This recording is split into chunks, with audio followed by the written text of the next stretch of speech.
Hello, everybody, and welcome to tonight's race for the Crooked Line Racing SK Modified Series. I am Zach Wetstein. I am so sorry about that. I'm here with Tanner Marr. I had my YouTube video on, and I didn't mute it, but yeah, I'm here with Tanner Marr. How you doing tonight, Tanner? I'm doing good, Zach. Glad to be up in the booth with you. I've raced some on the Rebels Racing Network and excited to get up here in the booth and excited to call some SK action.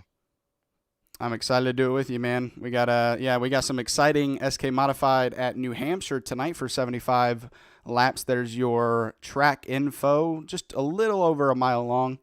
95 degrees is the track temperature, so these guys might be dealing with some slick track out there tonight. So we'll see how they're able to get through that, and we should be qualifying. So we will head over to that. See if we got anybody on track right now. We'll go to Tommy Flanagan. You know, Zach, speaking about the slick track, I turned some practice laps throughout the week and a little bit tonight, and these cars are difficult here, man. As you see Tommy running a little bit higher lane, I think the bottom's going to be the preferred lane, but you will see some slipping and sliding, no doubt.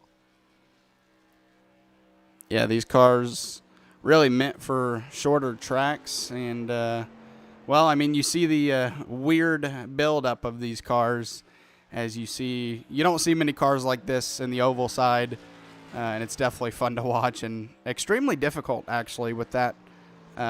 With the view being kind of obstructed, we'll go into cockpit real quick. You see the view. This is pretty wide POV, but your view can get pretty obstructed right there in front of you when you have another car battling you. Absolutely, Zach. You get a car on your outside knees if you're not running triple monitors or a curved monitor, it can you can rely really like entirely on your spotter just about. Yeah, that's going to be important in oval racing. Spotter is definitely very important because, in iRacing you can see to your left and right. Even in VR, triple screen, whatever, even single screen, you can have a button to look left and right. But in real life, these guys can't look left and right because their head is very restricted. So spotter not as important in iRacing, but it is still very important to not hitting somebody if you don't know they're there. As we're going to pull up your times real quick. So far, your pole sitter is Jason Day. Tommy Flanagan, you're watching right here, qualified 16th with a 31.97. I think maybe that was his second lap, or else he's just running practice laps during qualifying.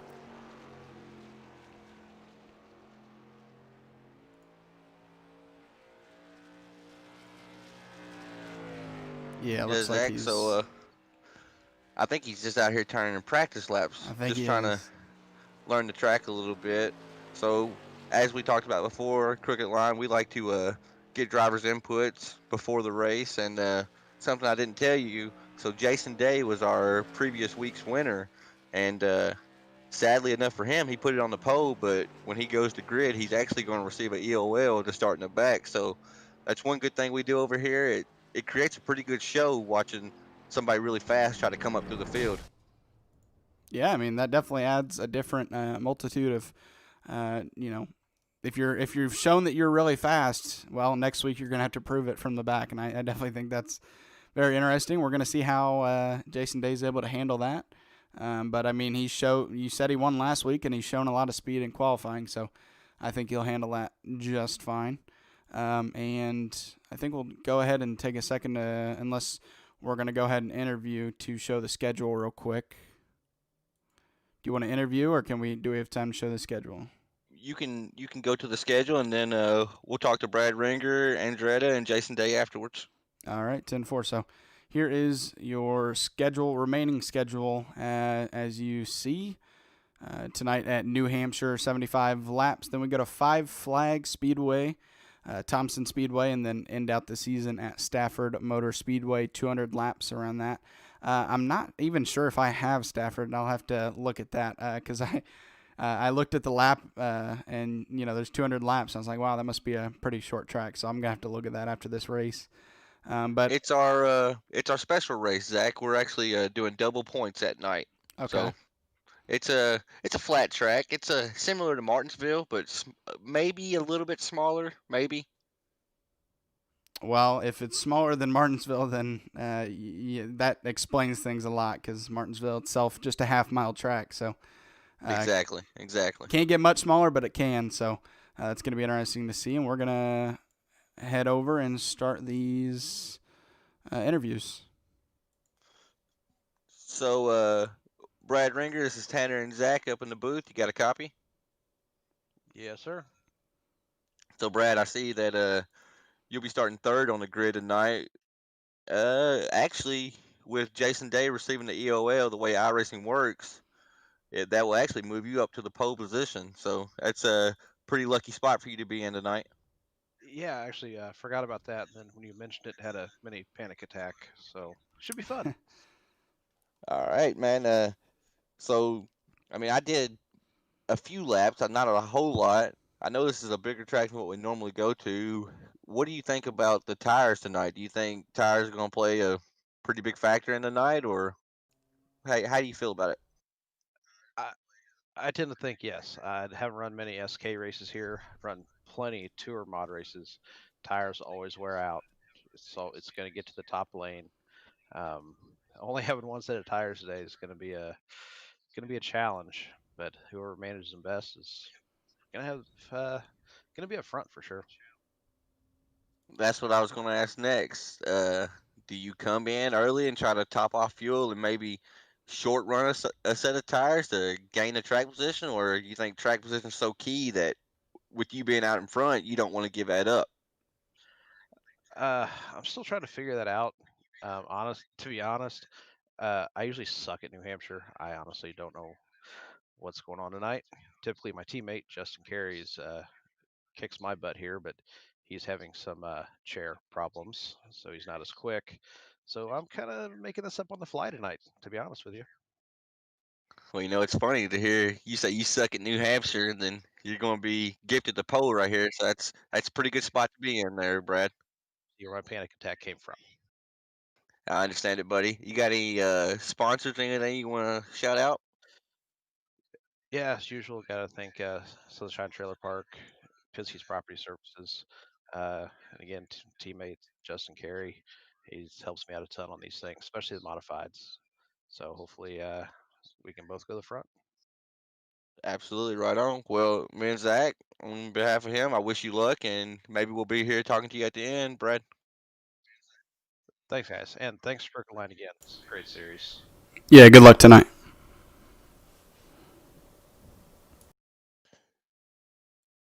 Chris and Dretta, you got a copy? This is Zach and Tanner in the booth. Hey, got you guys loud and clear. Chris, you are fairly new to the SK series, but it's looked like you have you got these cars figured out pretty good, don't you say? Yeah, I enjoy these cars. Run a lot of laps in these cars. Not many laps here at New Hampshire, but I enjoy running these cars in different series. So I like to go around and talk to each team set of drivers throughout our Discord, and that's pretty much what I heard a lot is don't use these cars a lot at New Hampshire, and this is a little bit bigger track. I'll ask you basically what I asked Brad. Are you expecting tires to play a pretty big key into to tonight? Oh yeah, I think tires are going to be huge here. I noticed that at certain tracks, tires seem to be a big factor. The USA a couple weeks ago, I made that race, and tires at the end were huge for me. And I think it's going to be the same here. I think tires are going to be huge for everybody. What about fuel? Did you get to do a long enough fuel run with it being a fixed setup? I know y'all all are going to have to worry about basically the same problems throughout the race. Yeah, it's one of the first things I do is go out there and try and figure out my fuel. That way, try and stay on top of that, and then as long as I'm good there, and then throw tires in the mix and hope for a good run at the end. Well, Chris, I'd like to welcome you back. I know this is like your third or fourth race with us. I've watched you finish up at front every race so far. You're due for a win. Maybe we'll be talking to you at the end. You got any sponsors or anything you want to shout out? I got sponsors from a big car there, Pete and Elders. They're want to keep us going there, and then Martino for the big power. Right on, buddy. Well, I'm gonna send you back to your race team, and we'll be here at the end, maybe talking to you. Good luck. Thanks, guys. Appreciate it. And now it's the man of the hour, Jason Day. How's it going, buddy? You got a copy? Yeah, go ahead, loud and clear.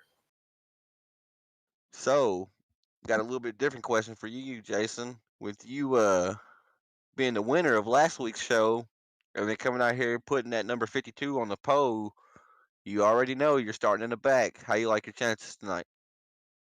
I liked my chances before I tried it in practice. It's hard to pass. Cars don't pull up in the draft as much as I thought they were going to.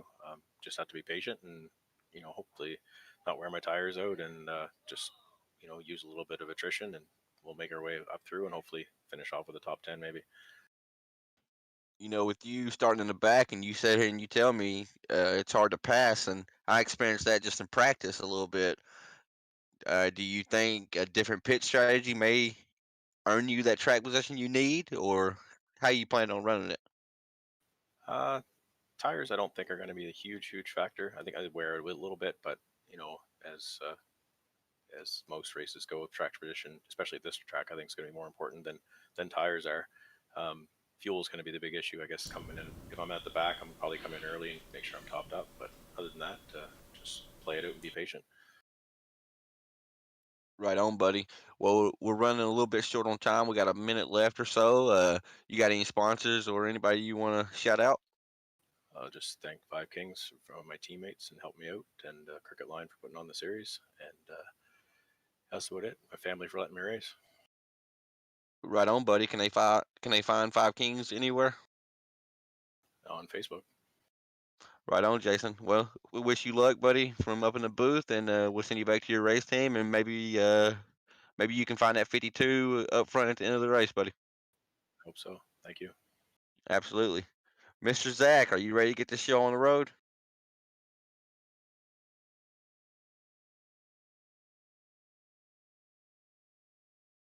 You're a little loud, but nothing we can't manage and work through.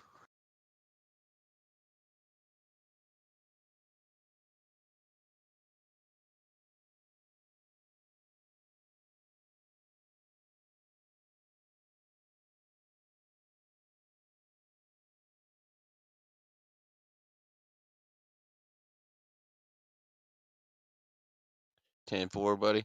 And guys, we are sorry about that. As you know, with racing on a PC or any type of technology does have its faults, and that's just one of them. We will get it fixed on our end, and Zach will have his beautiful voice talking to you shortly. Since I got the mic for a second, I want to extend a huge shout out to the sponsors of the group. Would like to thank MF Racing Design for being our presenting sponsor of the series, of the Crooked Line Racing Series. Also, need to send a big shout out to McConey Setup Shop. They are your one-stop shop for all your oval racing needs, and they even have some road course racing over there. From the asphalt to the dirt side on Oval Series, they have a proven track record. Their setups are winners, and that's just how it is.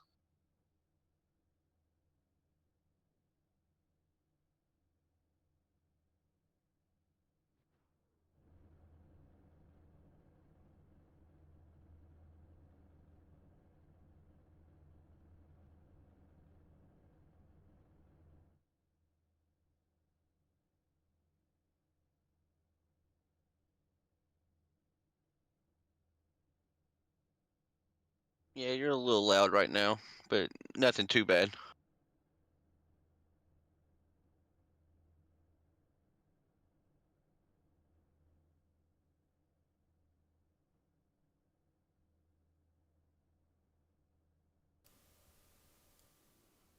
All right. I guess I'm just gonna have to turn myself down on OBS, so the audio might be a little bit weird. Sorry about that, guys. For some reason, I'm having audio problems that I've never had before, so it's a bit unfortunate. That's the way it goes, Zach. I told him that with a PC or technology, you just expect hiccups. We'll make it work nonetheless. We're excited still to have Rebel Racing come in to the Crooked Line family, and excited to cause some action with you nonetheless. Yeah, and we have our grid out there now, so we're going to take a quick look at that. Shows on the pole Jason Day, but obviously he is going to be moving to the back with an EOL. So it looks like Brad Ringer is going to be on the pole spot today with Chris Andretta in the second spot. Rex Hoyle qualified 4th. Trevor Edwards qualified 5th. Brian Bianchi 6th. Dalton Williamson 7th. Tyler Johnson 8th. Justin Carey 9th. And Eric Mickey qualifying 10th. 11th is AJ Rogers. Lenny White 12th. 13th is Brandon Metler. 14th, Timothy Trowbridge. 15th, Christian Pittman. 16th is Tommy Flanagan. Jason Rogers, 17th. Frank Barbary, 18th. Joshua Sexton, 19th. And I don't know if the rest are just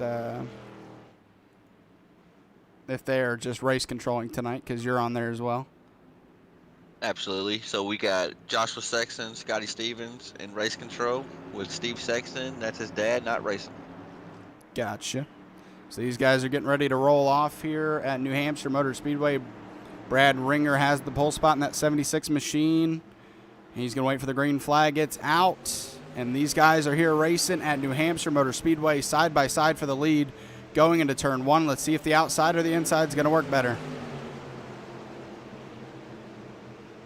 And the outside is going to prevail for Chris Andretta as he's able to get that spot away from Brad Ringer and a lot of racing behind him. We have cars 3 wide going towards the back of the pack here.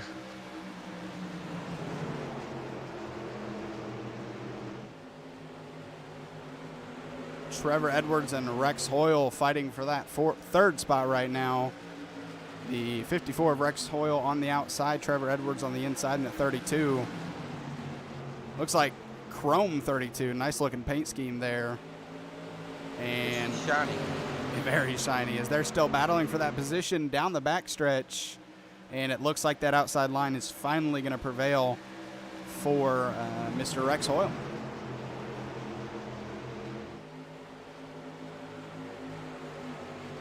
Starting to get single file throughout the field, but behind him a lot of action side by side, two lanes deep, as Justin Carey and it looks like Eric Mickey side by side for the 8th position. And honestly, Tanner, I'm not sure what to think of. Oh, as I think we're slowing down, a caution might be out. Yep, caution's out. Lap 3 of 75. So I am currently looking for it right now, Zach. I didn't see anything on track, but it happened somewhere. We do have Frank Barbary and Jason Day in the pits. Oh, a lot of damage to Jason Day. His motor is up in smoke. As we're going to go take a look at this.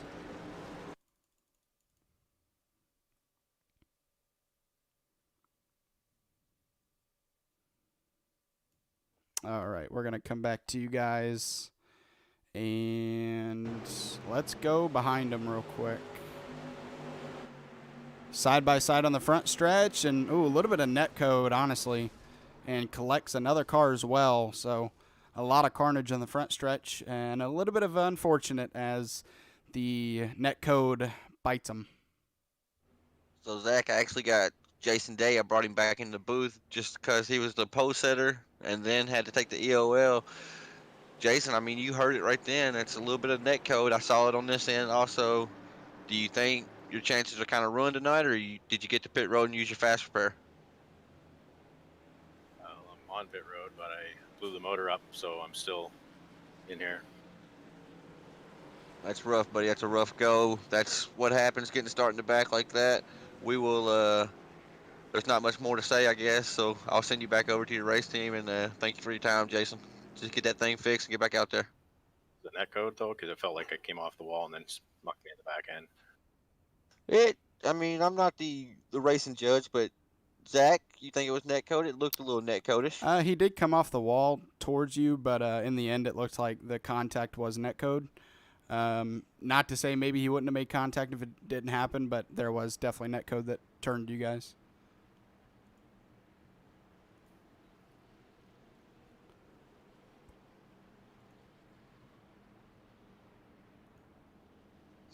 You know, Zach, racing on these, I mean, you think about it, we have people sitting in their own homes millions of miles away. There's going to be netcode incidents like that. And by netcode, we mean it's just an internet situation. So maybe Jason's car and his network thought he was somewhere else than what he thought he was on his screen. And then they just collided, and just how it happens. Yeah, it's one of the faults of online racing, like you said, is netcode, and you can't really control it when it happens. Sometimes it works out for you, and you make it through a wreck because of netcode, and sometimes like that, it can hurt you with, not making contact, but because of netcode, it turns you both. And, well, you heard from him, he had to, he blew his motor, so he had to tow to the pits, and that makes him go through the required repair before he can use the quick one. Yep, that's going to bite him. So they have a fast repair in their pocket, but if you ever have to press that tow button, what is it? It's 2 minutes to get into your pit lane, and then you got to get the required repairs fixed before you can even use your quick repair. So I would say Jason Day's 52 machine is probably shut down for the night. What do you think? I think that's all user's choice, whether he wants to stay out there and, race for, I guess you could say, pride to just finish out the race, whether he even can get back out there or not. But if he can, I think he'll at least try. You heard him. He's upset, but I think if he can get that car rolling, get that motor going, I think he'll at least try to finish out the race. We'll see. I think you're probably right. As looks like we should probably be getting the one to go this time around to go back racing here. Oh, wait, I'm not live. Oops. All right, we're back live. I didn't press the live button. We're live, and, well, they're about to go green. I guess I was right, at least. As these guys lined up side by side once again. Chris Andretta, though, the control car this time. Brad Ringer on the outside. The green flag is back out. Chris Andretta, nice jump, able to clear the 76 of Brad Ringer going into turn one, and now side by side for second, Rex Hoyle on the inside of Brad Ringer.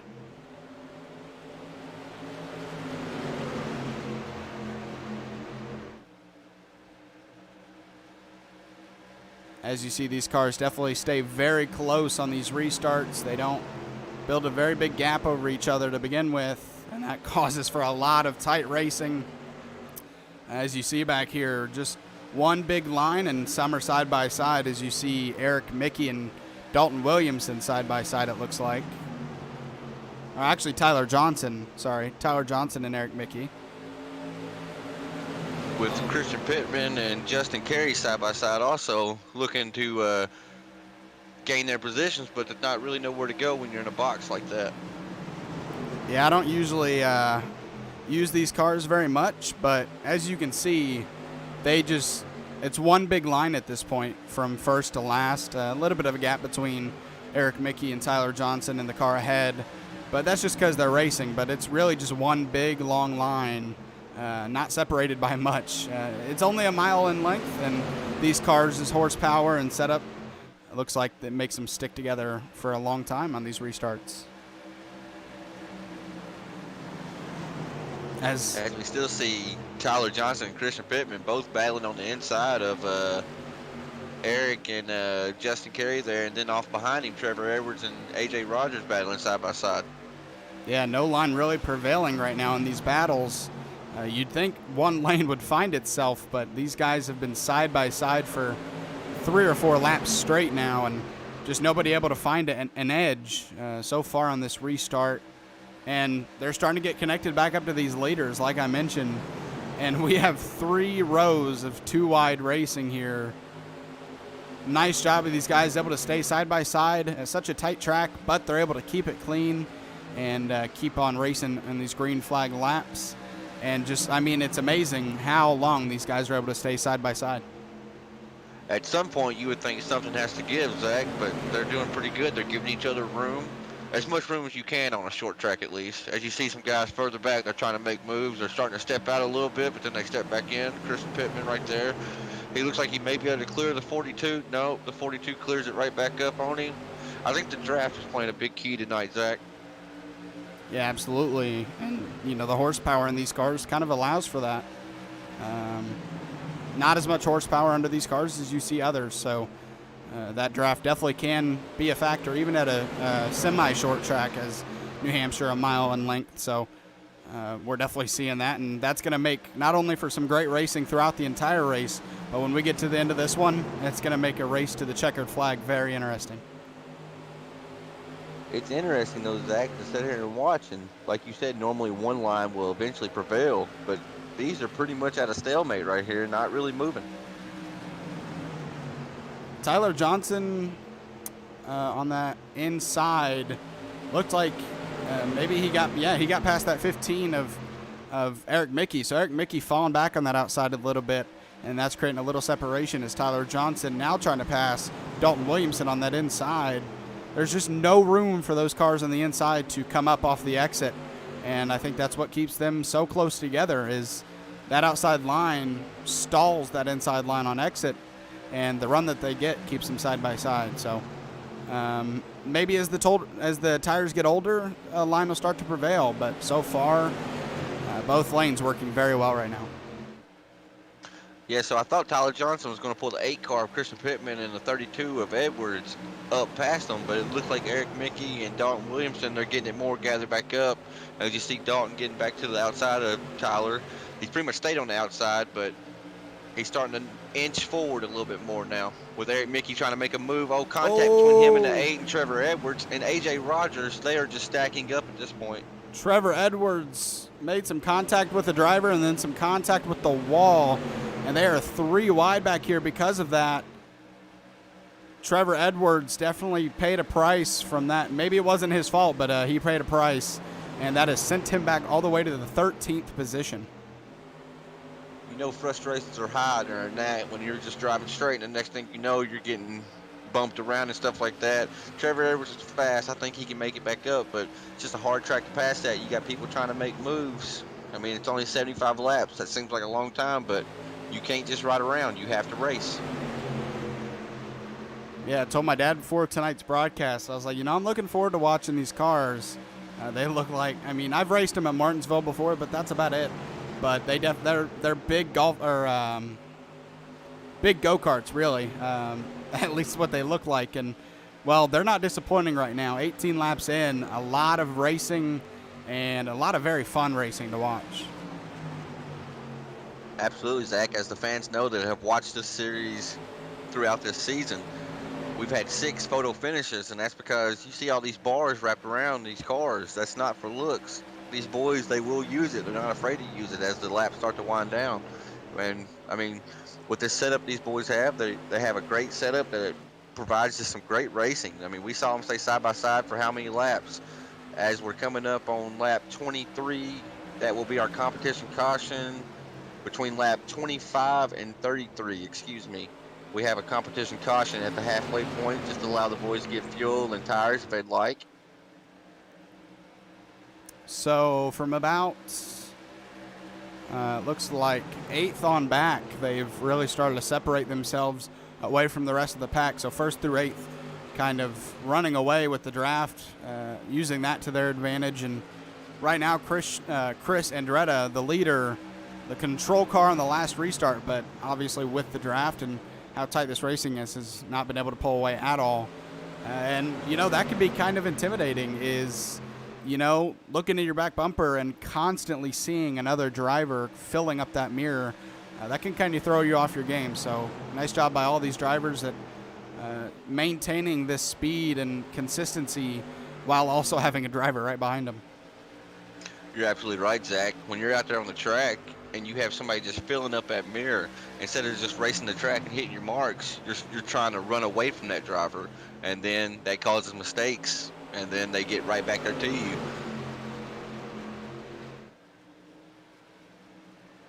Yeah, I think I watched one of these races at New Hampshire, not in real life, but on TV of a real life race.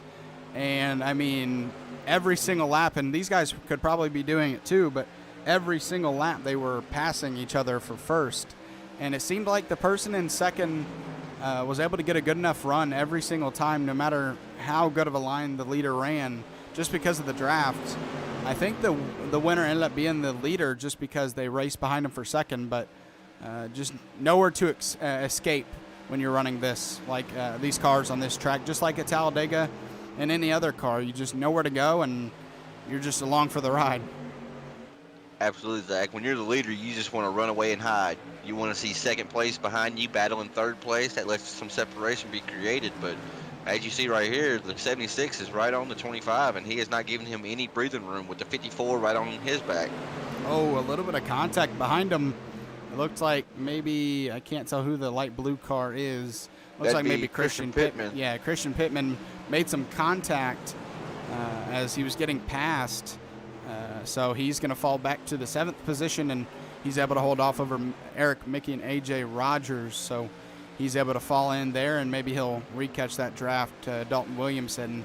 But, I mean, I saw what you said, and these bars allow for contact but not wrecking. And so I saw that there, and, well, I just saw it out of the corner of my eye. I raced for the lead. Absolutely, man. That's why we love these cars. I don't race them very much myself, but to get over here and call these races, I mean, they're entertaining as heck.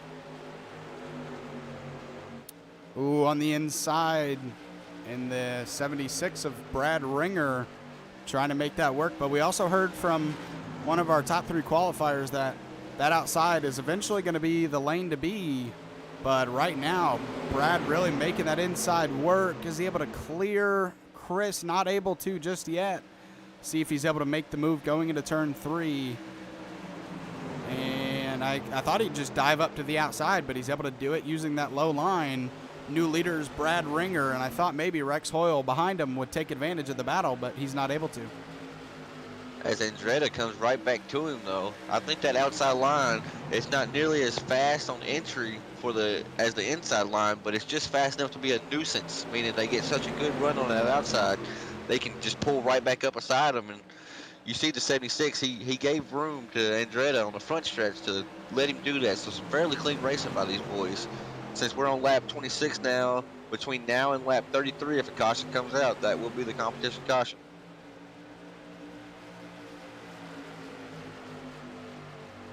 Top 3 kind of pulling away now from the rest of the field just because they're battling. But as soon as they stop battling, you're going to see those cars group back up, and we're battling for the lead once again.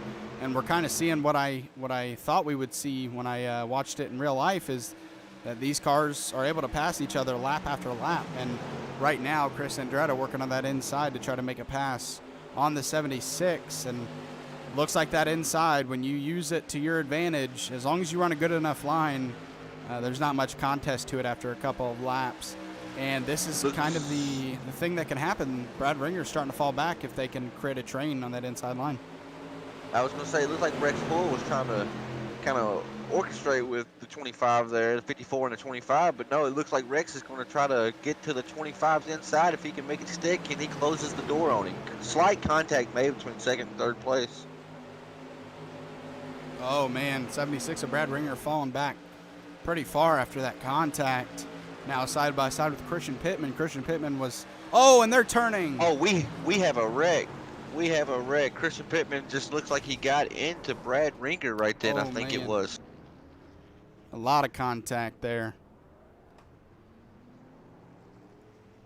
But you know, Zach, before we get a driver over here for an interview, that's another thing about these cars. You get them with them bars, they can actually interlock with each other, and it looks like once Christian got on him right then, he couldn't get off of him. Let's check this out real quick. We're going to once again go behind and see what happened from this point of view.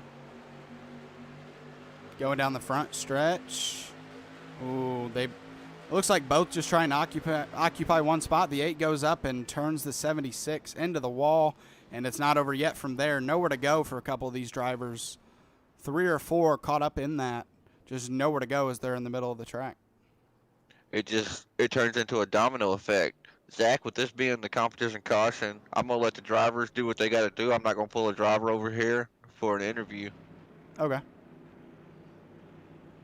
I have the benefit of hearing drivers communicate with each other through iRacing. I'm not sure if you can hear that or not, being a spectator, but tempers were flaring after that, the last incident, Zach, and I could understand it if I'm Brad after running near the front, second place, and battling for the lead. And then slight contact, shuffling back, and then get tangled up with Christian Pittman. I wouldn't be too happy myself either, as we see some people coming in to get.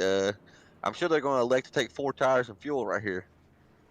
Yeah, I have iRacing. I could hear the drivers if I wanted to, but I have it turned down just for stream purpose or muted for stream purposes because it can get pretty heated, and we'll leave that to the drivers. We won't put that on broadcast, but I mean, yeah, I don't blame them either. If you get turned like that on the front stretch, you're probably going to be pretty upset. And I mean, that's just racing. If you get mad at somebody, you may not be happy at them, this week, but you both understand that it's a racing incident, and usually by the next week, you're, I wouldn't say friends, but you're okay with each other again. You're not holding grudges unless it was, a malicious thing. But these drivers are probably professional enough that they'll be able to move on from that after this week, recoup themselves, and they won't be too upset at each other once we go into the next track. Oh, absolutely, Zach. You're spot on with that. Being a fellow racer yourself, in these leagues, you race with the same people every night of the week. Every Tuesday night, these boys have to race with each other. So if you get you a rival created early on into the season, that could really hurt your chances for a points title at the end of the season. So these drivers, they respect each other. It's heated right now, but like you said, coming into next week, I think they'll be okay. Yeah, and especially at a series like this where you just go to short tracks, you definitely don't want to make enemies if at all possible. If you're in a series where you're going 1.5 miles, 2-mile tracks, you still don't want to create a rival, just because when you create a rival, you usually happen to find yourself around that driver. But especially at short tracks with such, small quarters, you definitely don't want to make as many enemies as you can, because you're probably going to be side by side with them the next week with how short tracks work. So looks like we did Trevor Edwards stay out, or it looks like we had some drivers stay out. That's what I was wondering, Zach. I knew you had the program for it. I switched over to your screen to try to see. Yeah. So I believe Chris Andretto was the leader going into pit road.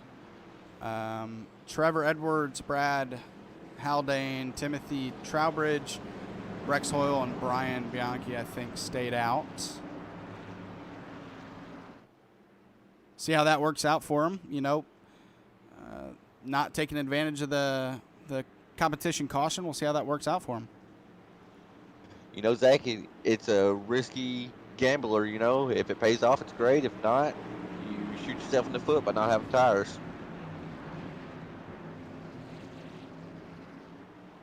Yeah, and with one set of tires tonight, maybe they're saving those for later in the race to use it to their advantage. We'll see how it works out as the leader is off, and we are green flag racing. Trevor Edwards in the lead. Now it looks like Brad Haldane and Timothy Trowbridge side by side for second going into turn one. You notice what Trevor did right then. He started to take off, and immediately he pulled down low. As Haldane gets into the wall, he hammers it hard.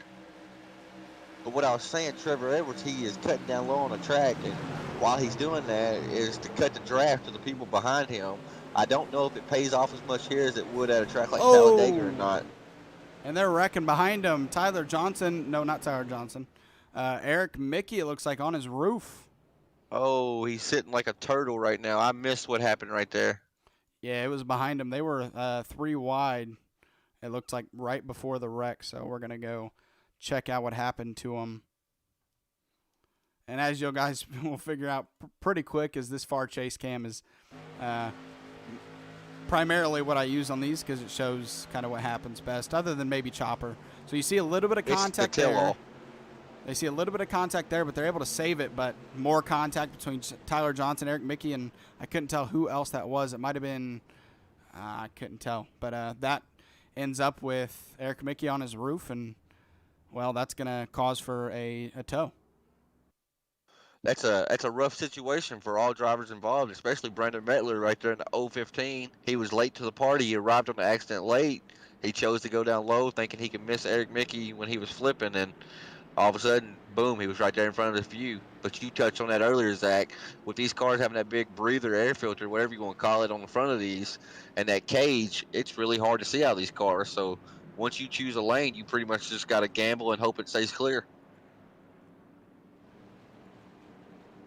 Yeah, that definitely does not help at all with that in your sight, or your vision. So we'll see how these drivers are able to, like that situation, avoid a wreck while it being kind of hard to see with that being out front. And you mentioned that he went low, or I can't remember, low or high, trying to avoid it and just wasn't able to. And sometimes that's also just timing, wrong place at the wrong time. So that's just racing, honestly. There's nothing else to it other than sometimes you're just caught up in a wreck that you were meant to be caught up in because you were behind it. And that's one thing at, tracks like, I keep talking about Talladega, but with Talladega, a lot of people like to hang back and stay out of the wrecks, but sometimes it's better to be out front of the wrecks than it is behind them, because if at least if you're out front of the wrecks, it's happening behind you, but if it's in front of you, you have to slow down to avoid it, and sometimes you just can't because it's a roadblock. So these drivers in the back, if they stack up and wreck across the entire track, it's a lot like Martinsville, where you just have nowhere to go. It just turns into a parking lot. People ask, like, we get asked how we finish races so well, and what I always tell people, it's hard to get wrecked when you're out front. If you're in the back, if somebody wrecks in front of you, like you said, they wreck across the track, that turns into a parking lot, and then you have nowhere to go. Especially at these short tracks, it's a lot harder to avoid wrecks when it happens in front of you, just because of the roadblock that happens when there's not enough room and cars start to stack up. Even if you're behind, the brake is definitely your best friend, but there's only so much of it you can use without spinning out. So yeah, that's always going to be the aim for these guys up here, like Trevor Edwards. And maybe that's one thing, Trevor Edwards and these guys that stayed out, one part of it could be tires, but another part could just be track position and wanting to be out in front of these wrecks, and maybe it'll work out for them. You're not getting involved in these wrecks behind them. Absolutely, Zach, and I want to relay the message to you that race control just came over and said they are putting this restart to single file. Obviously, they seen something they didn't like that last restart, so they're going to try to calm these boys down. And we had a good green flag run there for a little bit. Maybe we can get the nerves calmed back down after competition caution, go green here, and finish this thing out in a good way. Yeah, from watching them race so far, I have no doubt they can get it back together and get some green flag laps under their belt once again, as the single file restart will help, at least so that they're not diving into the turn side by side already. To get side by side, it has to be a chain. Oh, a big stack up. Big stack up. Yeah, and that's going to help Dalton Williamson get up to the third position. I'm not sure if he'll get a black flag for passing too early. We'll see what happened, but I mean, he had nowhere to go as those two stacked up right in front of him. Side by side now, Justin Carey and Rex Hoyle. I'm not sure which one was the stack up, but they just did not think that they were going to restart that early. I think it was Brad Haldane. I think he missed a shift. So these cars, they got two gears. They got 1 and 2, basically low and high. And I think he may have started in second, or he started in first and just missed a shift going into second. I heard him say over the racing chat that, sorry guys, I missed a shift. Yeah, it's always the danger of oval racing is missing a shift. This isn't sequential, so and there, big wreck. Big crack. Looked like Justin Carey in the 42, just right rear. I'm not sure who that was. I hear him stating over iRacing chat, you was not clear, so we may need to watch that back and see what happened there, Zach. I think it was Justin Carey who was upside down. I'm not sure. I couldn't A find big him. crash. Big crash. Yeah, Justin Carey. We're going to definitely take a look at this. Go chop review this time, just to mix it up a little bit.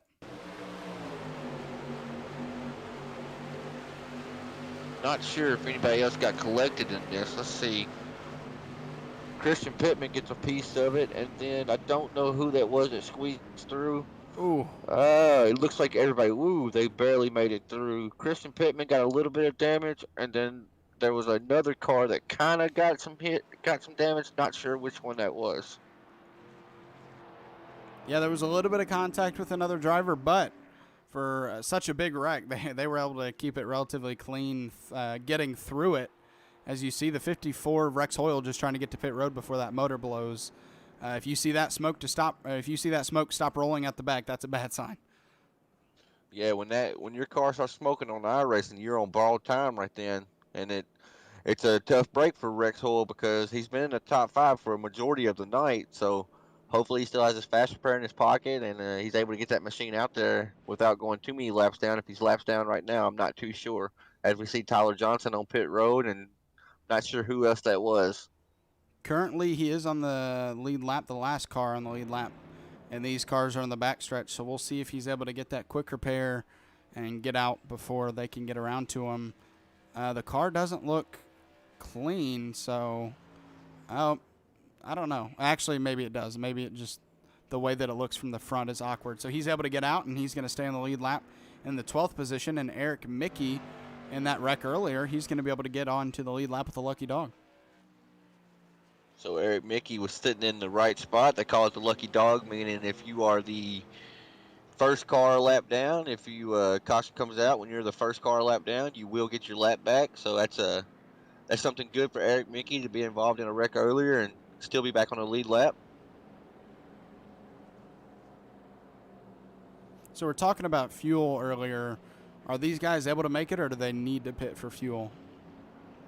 You know, Zach, I didn't do a whole lot of testing, but when I got to setup, I didn't think there was any chance in the world they would make it. So these guys that are still gambling to stay out, I'm not sure if they think they're good or if they know they're good or if they're electing for a late caution. But if they come in and pit late in this race, that's a lot of positions they got to fight back because there's not going to be any more people pitting because they've already got their tires. Yeah, exactly. So we'll see what these guys up front do. I believe it's just the front two. Maybe Chris Andretta, one thing I noticed is that's kind of what it says about these cars and these setups is that, I mean, Chris Andretta's been in the top 2 this entire race. And when he pit, he fell back to 6th, and he's been stuck there ever since. So that, I mean, we've also had cautions to stump his efforts to try to move forward, but that just shows how tough it is in these cars with how close they are, that our leader, and he's been leader or second place the entire race, that the fact that he's stuck in 6th says something about these cars. Absolutely, you're absolutely right.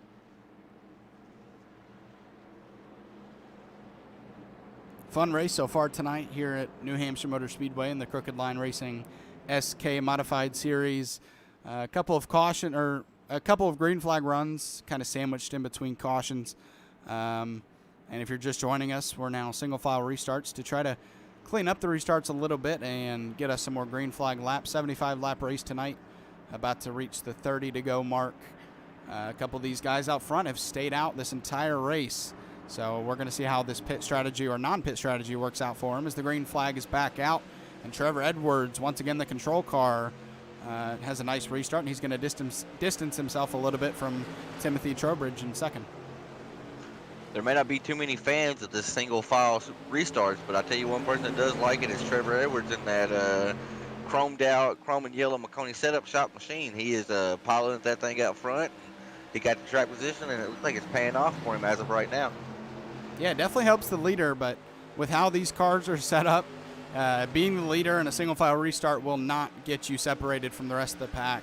Eventually, these cars with the draft will get back together, and we're definitely going to have a race for the lead before this one's over, as you're already seeing Timothy in the 74 in that second position starting to catch back up to the back bumper of Trevor Edwards for the lead. And, near the back, they're separated a little bit, but you see the train of cars first through really like 10th or so right here, just not separated by much.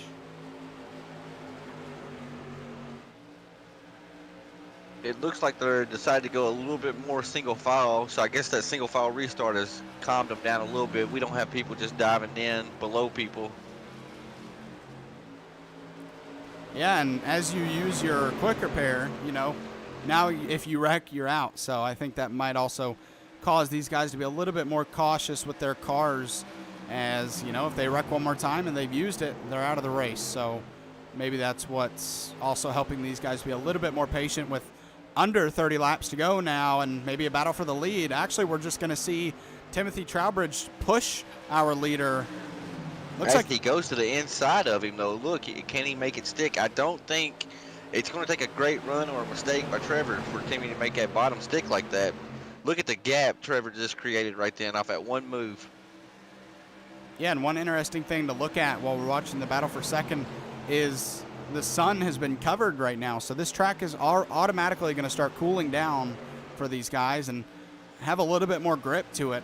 You know, a track like New Hampshire doesn't have much grip to it anyways, but any little bit of grip you can get by that sun not hitting the track is definitely going to help these drivers, as it was 95 degrees the track temperature was earlier. So that's probably dropped by a few degrees already with the sun not hitting the track. As you see, Trevor, he is able to gain out 2 car lengths. It's going to be interesting to see if that draft, if Timothy can suck back up to him right here. Yeah, we haven't seen anybody get separated from the rest of the pack, and yeah, you brought up a really good point. Is he going to be able to run away now, or is that draft just too much to run away from? And we're going to see how that works out. And kind of the line, you know, you're running the same line, obviously, even though you've built a bigger gap over those guys.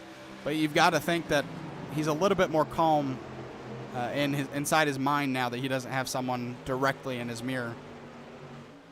You're absolutely right. He's seeing blacktop in between him and that car now instead of just a front bumper. So nerves definitely calm down as you see a battle for third going on. I think that's Christian Pittman and Dalton Williams, if I'm not mistaken. Yep.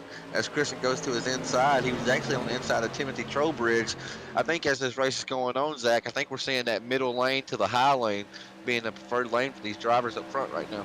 Oh, contact between Dalton Williamson and Christian Pittman. And now Dalton Williamson on that outside starting to lose a little bit of position. They're 3 wide right now as Christian Pittman lost it on the inside. And now he is all the way down to the bottom and losing positions fast. I think and wrecking in front of him. Sorry about that. No, you're okay. You can't control the caution, but Christian Pittman pulled down because he got a black flag penalty, I guess, for too many incident points. Oh, that hurts. That's definitely tragic with 24 laps to go, and I'm not sure if this spin had it looked like maybe it had to do with contact. We'll see. Racing between a couple of drivers here. I don't know. I like this chopper view. We're going to stick with it. I think it's between him and the 14 of Brian Bianchi. We're going to see here. You see in the 17 there and the 14 below him. And, 14 just barely comes up and clips that tire. And with these cars and how much the tires stick out, just a little bit of contact to that left rear is easily going to spin somebody around. And, well, as you saw, the 17 did there. Absolutely. We talked about it earlier. We hit on it that they have these bumpers wrapped around them, but I mean, a race car is a race car. At the end of the day, you tap somebody in the right rear, 9 times out of 10, that driver can't save at it. It just upsets the car too much. It transfers the weight. As we see some people actually electing to go down pit road. Was this any of our guys that did not pit earlier, Zach? No, it might be, but not from the front. Trevor Edwards and Timothy Trowbridge stay out. Not sure about Brad Haldane and Dalton Williamson. But yeah, I mean, the top 2 drivers that we've seen still stayed out. AJ Rogers, who was a part of that wreck pit. Rex Hoyle, Brandon Mettler, and Jason Rogers down pit road. So I'm not too sure if they pit last time, to be honest with you. But we're going to see how this strategy works out for him with only 20 laps to go and how hard it is to pass whether you're on fresh tires or not, it feels like. So we're going to see how pitting for them with 20 laps to go is going to work out, as maybe they were in the back and they were like, you know what, I'm already back here, so I might as well pit and see how it works out. Not a lot of time, but we're going to see how much ground they can make up with those fresh tires if they were able to get some. I honestly really thought that fuel would play a factor in tonight, but I guess maybe they've been saving, and with these cautions, we have had a few cautions tonight, Zach. Maybe maybe they're good to go at this point. This may be the call of the race right here for Trevor and Trowbridge to end up staying out. Do you want to try to pull in Trevor and see what's going on in his mind, or?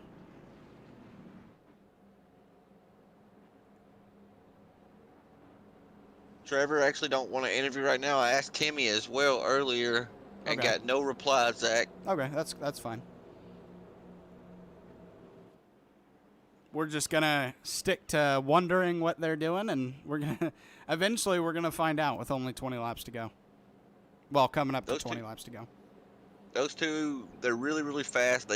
You'll come to find out they're up towards the front. They may not be 1-2 every race, but they are at the front every race, and I think they're going to play their cards very close to their chest. If I had to guess.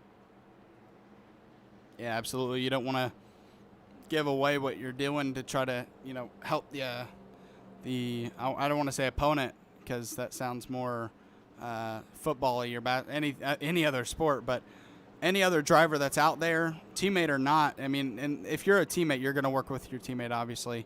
But other than that, you don't want to help anybody that's outside of who you trust on your team. So, yeah, they're definitely, like you said, going to try to keep that as close to the chest as they can in order to help themselves and or their team and nobody else.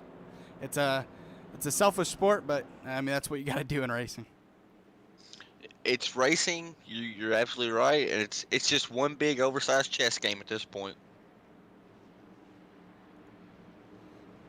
Well, we're going to restart with 19 laps to go as the lights are off on the pace car, and the sun is peeking back out. So the sun said, you know what, I want to be a part of this action. So we're going to see how fast that track heats up as the green flag is out.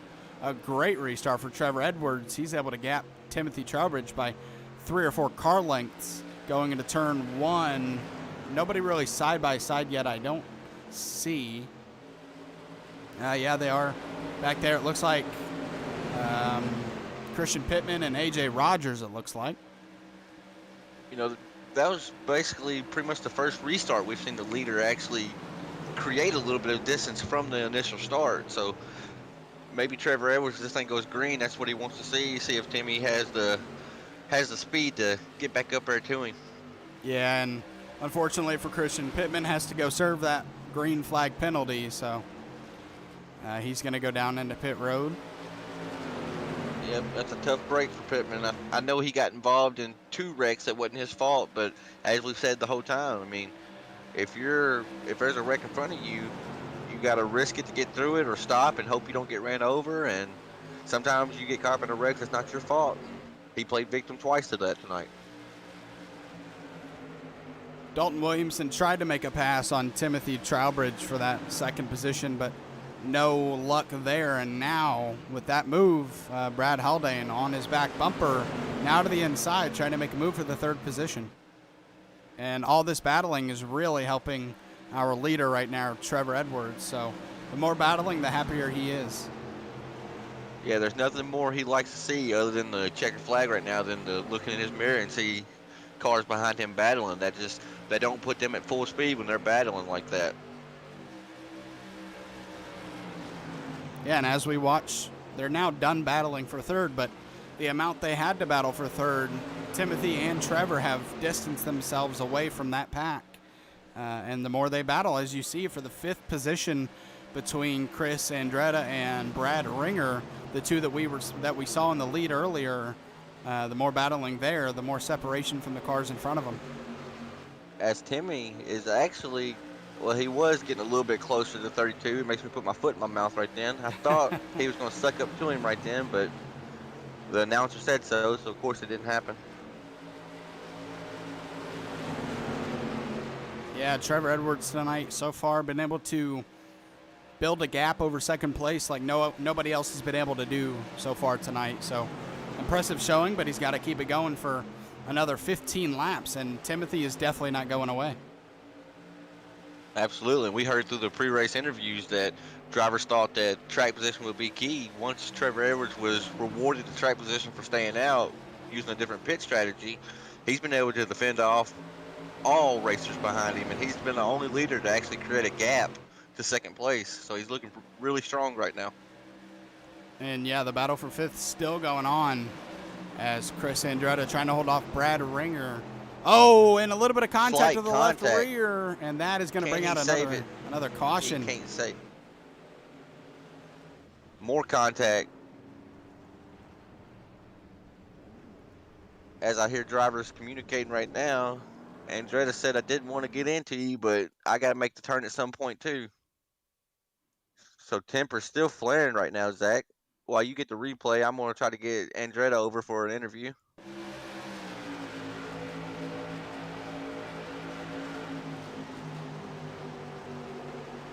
Ooh, and the 25 just comes up into the 35 there, or 39, sorry.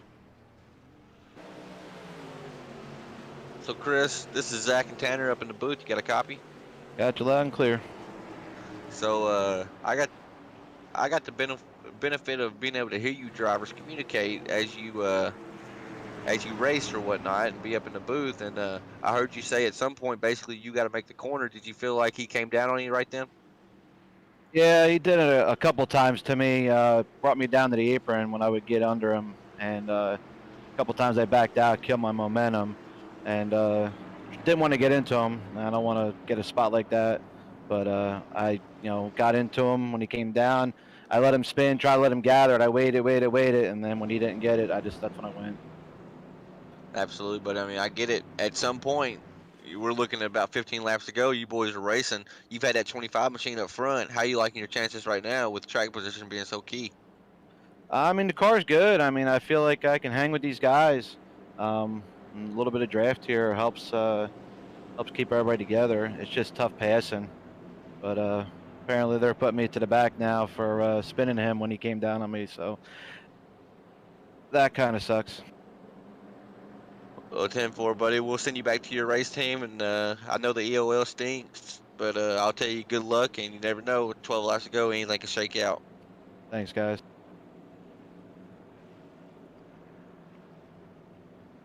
There you have it, Zach. A very frustrated driver. He felt like he held his line and thought he got his nose chopped off. And when you have 3 racing admins up in the booth and they all review the replay, they may think different. So Chris Andretta, one of our front runners this entire race, actually just received an EOL, which means he will be going to the back of the longest line. Yeah, I understand what he was saying. It did look like he came up a little bit into the 39 of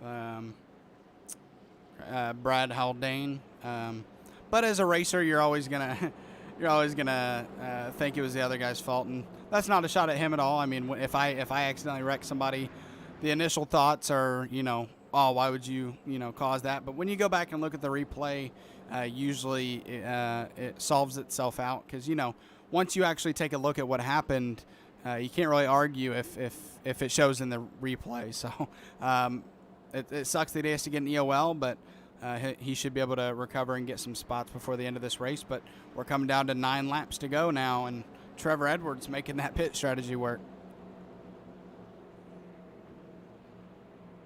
Yeah, they are looking really, really good with the pit call right now.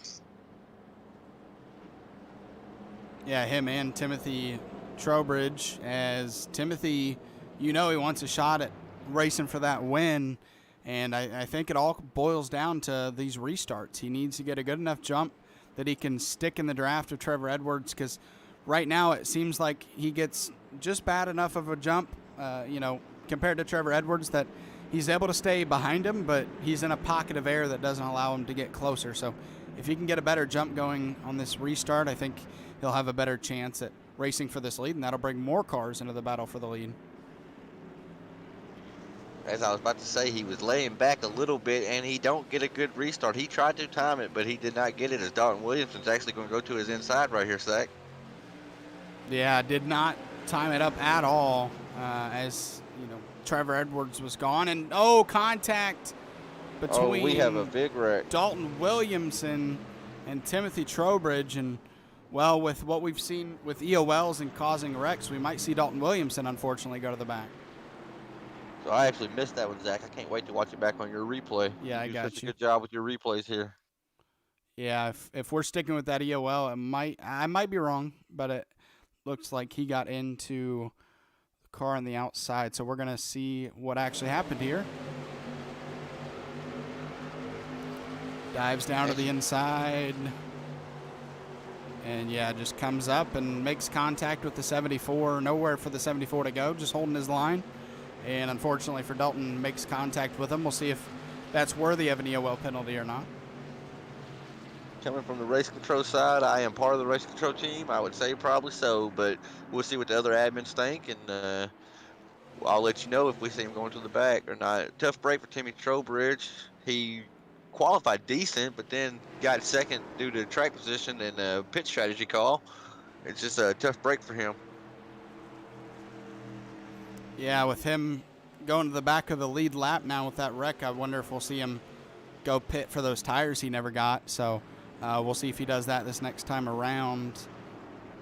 Back here in 12th, Jason Day back on the lead lap. I mentioned earlier, we both mentioned how in that interview he said that he had to tow and the motor was done, so he was going to be far behind, but he's back on the lead lap now with 7 laps to go. So, that shows to never give up, as he's now 13th in the race. You are exactly right. Me right then, I may have left the race, Zach, if we're just being honest here. So that just goes to show right there, never give up, have that never die attitude. And now look, he's going to not only gain extra points for sticking around, but he has a chance to finish in the top 10 right here very easy.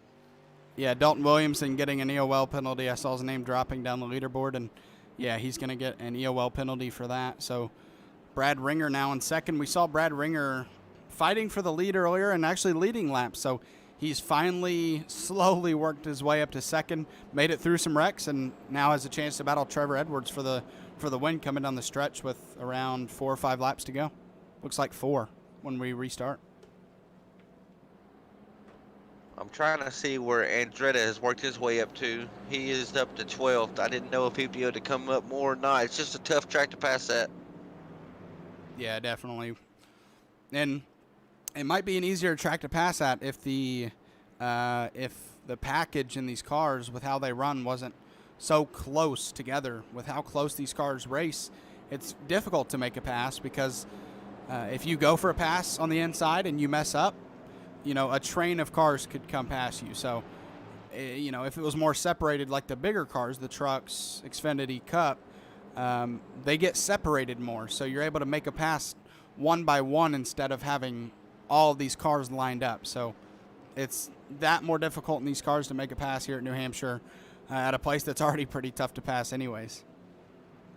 And not to tip my hat because I am the race control of this series. I put this series together, but when we designed this series, we didn't just let anybody in. We everybody we got in here, one of us 4 admins, we know these guys, and we wanted it to be very competitive. And as we've seen not only tonight but for the past races before you got here, these races they're tight. Like I told you before, we had 6 photo finishes out of our 8 to 9 races, and 3 of them were so close to call that we didn't know the winner till the next day because we had to review tape. Wow. So as they go back to green right here, Trevor Edwards, if he keeps getting the jump he has, I think he's okay here. But I think 076 is going to try to battle him. Yeah, it's literally all dependent on this restart. If Trevor Edwards gets the restart he's been getting, I think it's smooth sailing. But we'll see how well Brad Ringer's able to time it up. The pace car is off, and the green flag is out. A decent jump from Trevor Edwards. Not a bad jump from Brad Ringer. We'll see if he's able to close that gap with 4 laps to go and try to make a pass for the lead.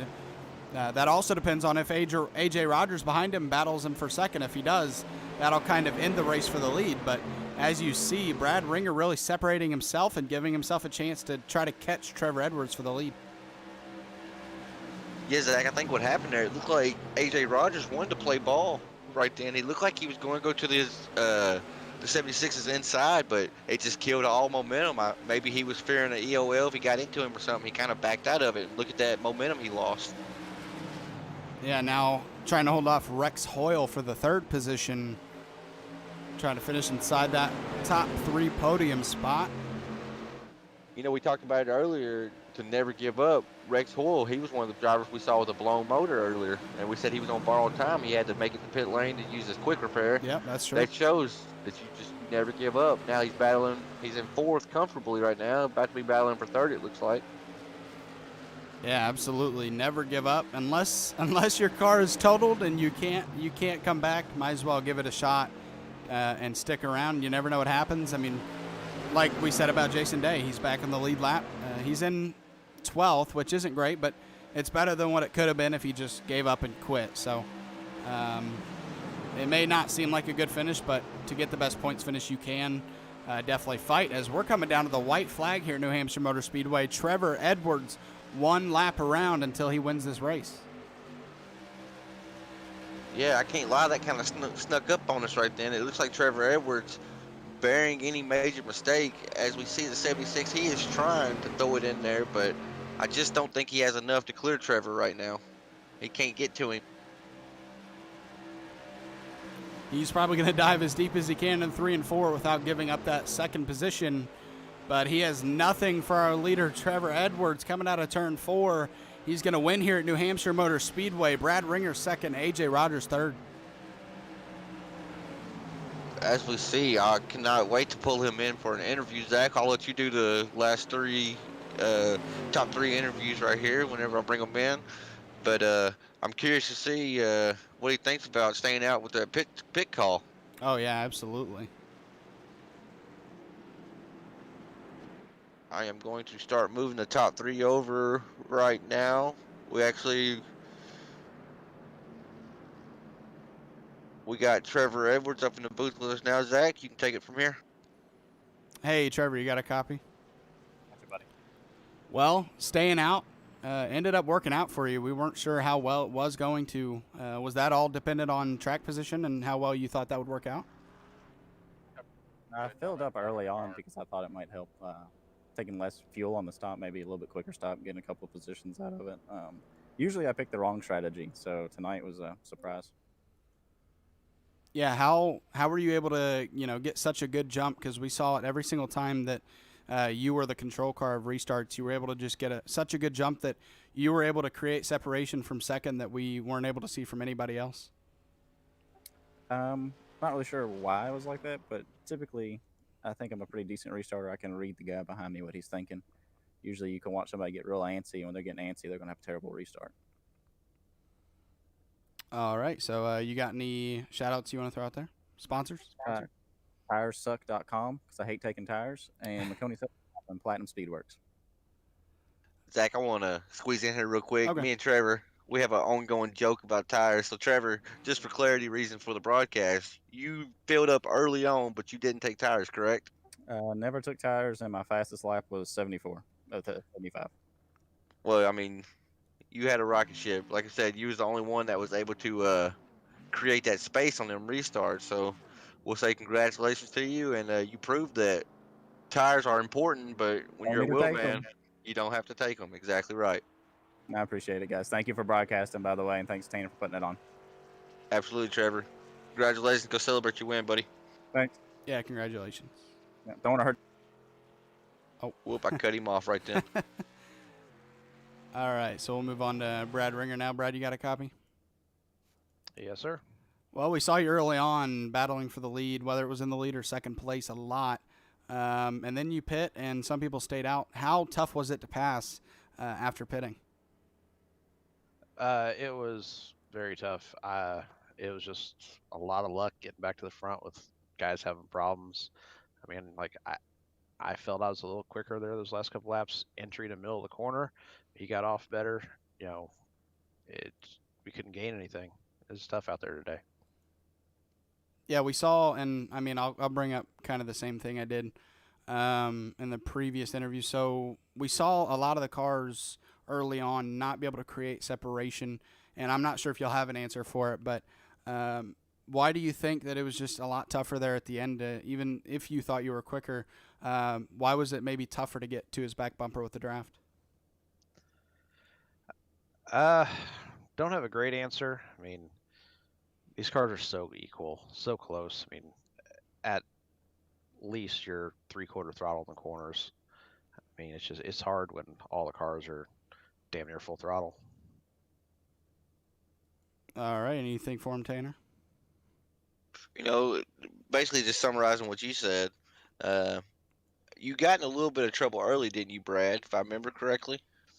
Yeah, I haven't had a chance to see the replay, so I don't really want to say much. But I ended up spinning down the front stretch and hit the wall, and then I was on my brakes. It slid back out into traffic. I know I had one guy kind of upset thinking I wasn't, but sorry about that. But I would.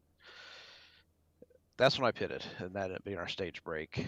Um, so I had quite a bit of damage off that one. Right on. I mean, I can understand frustration from the other guy, but you got to think you're going what 120, 130 miles per hour. Brakes aren't going to stop you on a dime. Right. I guess I'm spinning down the front stretch. These cars build inertia. Right on. You got any sponsors? Anything you want to thank, Brad? Yeah, again, Sunshine Trailer Park, Penske's Prime Service, JB Motorsports. It was a surprisingly good night. One of my uh, least favorite tracks, honestly. But thanks for hosting. Thanks for broadcasting. It was fun tonight.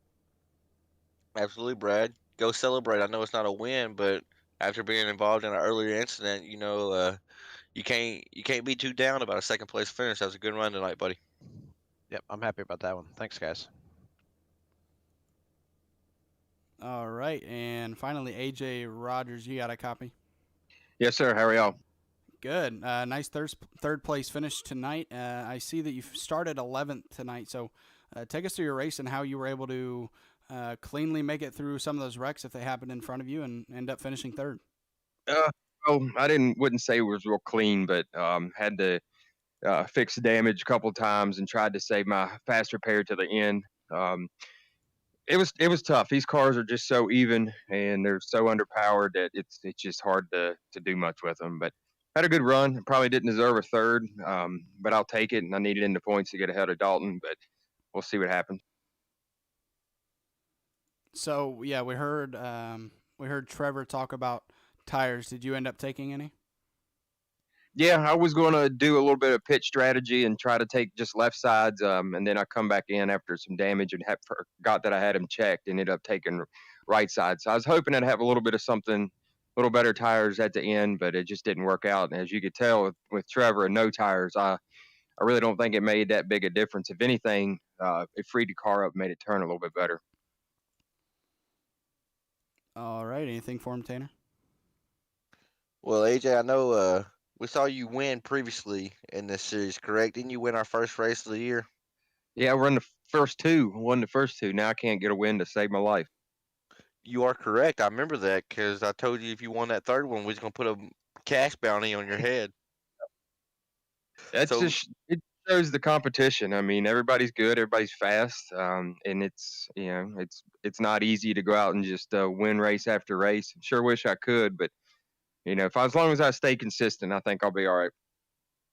absolutely, man. I know when we built this series, that's what I was telling Zach. I didn't. We tried not to invite just anybody that wanted to race because I mean we could fill it up. Now our car counts ain't been as great as they were, but I mean the competition you guys have up in like the top 5 to top 10, really. I mean y'all are so close on speed, and obviously you won the first two races when we had full field. So you've proved to everybody that you're fast enough. It's just having everything shake out and fall your way. That's a big thing there is staying out of trouble, and being able to beat some of these guys. There's a lot of talent in this field, and just because the car count's not 20 or 30 cars, it's the guys that are here every week that you get racing with and enjoy racing with. And there are some frustrating moments and some in your head kind of stuff playing with one another, but that's part of racing, and that's why we enjoy doing it. Absolutely, AJ. You got any sponsors or anything? Anybody you want to shout out and give thank yous to? Yeah, definitely the guys at 09 with the late model program that we're running. They've got me back into this. I took a pretty long break and kind of lost rhythm, and so it's been nice to hang out with those guys, Dalton, Trevor, you guys for putting it on. I've enjoyed it a lot, and also the company I work for, which is Dixie Product. Absolutely, AJ. Well, we'll send you back to your race team, and congratulations on a third place finish. I know you would like to have the win, but you can't win them all. You've already won 2. You got a good points night tonight, and we'll see you next week, buddy. 10-4, buddy. Thank you. Yeah, great race tonight. Thanks for putting this on. Yeah, no problem. Thank you. All right, so that was your top 3 finishers. We'll take you through the rest of the results here. And while I do, I like to ask my co-broadcaster, so I'll ask you, Tanner, final thoughts on that pretty fun race to watch. It was actually a really good race. Coming into the night, I didn't want New Hampshire really on the schedule. I kind of got swayed and outvoted on it, but that's okay because obviously they knew more than what I knew, and that's fine. I'm not afraid to admit that. These boys, they put on a really good show tonight. As you see, points leader Dalton Williamson actually finishes 10th, and AJ Rogers said he finishes 3rd, so that gives him a good points night. Trevor Edwards needed a good points night. It was a really, really good race. Track position was key, which I mean, most of these short tracks it is, but it looked like it played a factor more tonight than anything. We had a lot of side by side racing in the beginning, Zach, and I know they kind of single filed out, but overall, I still think tonight was a good night and a good night of racing. Yeah, as my first broadcast for this series, I didn't know what to expect from these cars, to be honest with you. And it surprised me in a great way as how close these cars are, and we heard from the interviews how equal the cars were, and the tires didn't make too much of a difference. And when that's the case, that's going to be a lot of interesting racing going on, and a lot of tonight, even with the cautions, a lot of close racing with these guys, and you're always going to usually have some cautions, but we also had, to look at the positives, we also had some very fun, clean racing. And so, sometimes you look at the wrecks and that's all you look at, but I like to look at it with, all the battles we had tonight that went through clean and clean passes, especially for the lead early on. I think it was Brad Ringer and Chris Andretta racing for the lead very early on and making clean passes on each other. And, it didn't end up very well for Andretta, but he put on a great show at the beginning and an unfortunate EOL at the end of the race. But, yeah, overall, fantastic race by these guys. Fantastic first race that I get to broadcast and looking forward to the rest. And we're going to scroll through the results real quick. Actually, not much else to see. Yeah, we can just stay here. Zach, on behalf of not only myself but the entire Crooked Line racing community, we thank you for coming aboard to broadcast these Tuesday night races. I thank you for allowing me to experience the broadcast side of it. I did interviews and whatnot before for a short shift, but being live in the interview booth or in the booth throughout the race, it's been a joy, and you do a really good job, and we're really happy to have you. If I could, I want to take 1 minute just to thank the sponsors of the series one more time. So MF Racing Designs, he is the premier sponsor for our SK series over here at Crooked Line Racing. MF Racing Designs, he does paint schemes. He does all my paint schemes, all the paint schemes for the Five Kings Motorsports guys. But he's so much more than just paint schemes. He does basically any graphic work that you may need. If you look him up on Facebook at MF space racing space designs, you'll be able to find him. And not only does he turn the stuff out really timely, but he's also super affordable. And then last but not least, got to send a huge shout out to the setup god himself, old Jeff McConey over at McConey Setup Shop. It's no secret tonight that McConey Setup Shop, his team provides these setups for us. Trevor Edwards, although he did win tonight, he does have a hand in building these setups. Do I think that gives him an advantage? Maybe some weeks, other weeks not. This is only the first race I think he's won in these, maybe the second, if I'm not mistaken. But overall, a good race. Happy to have you on board, Zach. And I guess this is it for tonight. Trevor Edwards, congratulations on the win, and we'll see you guys next week. Zach, any closing thoughts? Yeah, I'm gonna figure out what audio problems happened because I'm not sure if my mic was like this all night, but earlier As Zach is still muted on Discord, he may be speaking to y'all. I was speaking, yeah. I'm sorry. I was trying to speak to you, but I forgot to unmute myself on Discord.